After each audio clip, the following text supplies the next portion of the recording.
सावन के बहार आइल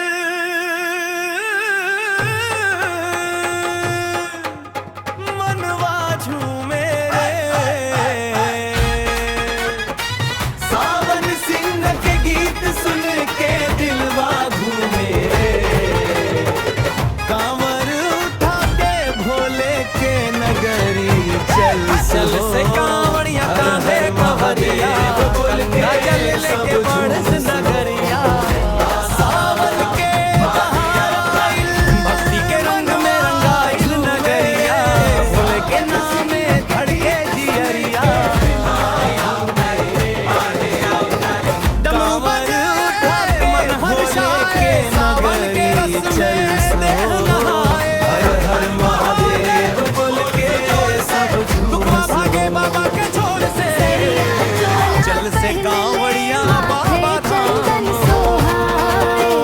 सावन सिंह के संग संग भक्ति हर नाम गंगा जल के धार। चल से कांवड़िया बाबा दरबार। भोलेनाथ के नाम लागे जीवन नहीं जिया। सावन के बहार आइल मनवा झूमे रे। सावन सिंह के गीत सुन के दिलवा झूमे कांवर उठा के भोले के नगरी चल सहो। हर हर महादेव बोल के सब झूम घर नगरी लागे निराली। भक्तन पर बरसे कृपा वाली। दूध बेल पत्र हाथे सजा के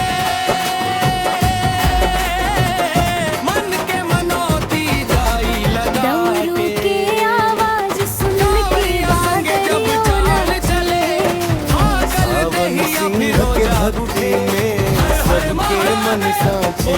जोर से बेल पत्र धतूरा फूल चढ़ावे कांवड़िया भक्तजन। बाबा धाम। भोले बाबा के कृपा से धन्य होली जी। हर सावन के पावन महीना प्रेमे भल चल से कांवड़िया बाबा सावन धाम। सिंह के बोल सुन के जागे हर परिवार। भोले के चरणन में बस रहे सदा विश्वास। हर दुख दर्द मिट जाई पूरी होई आस। सावन के बहार आइल मनवा झूमे रे। सावन सिंह के गीत सुन के सावन सगली कांवर उठा के भोले के नगरी चल सहो। हर हर महादेव बोल के सब चल झूम से कांवड़िया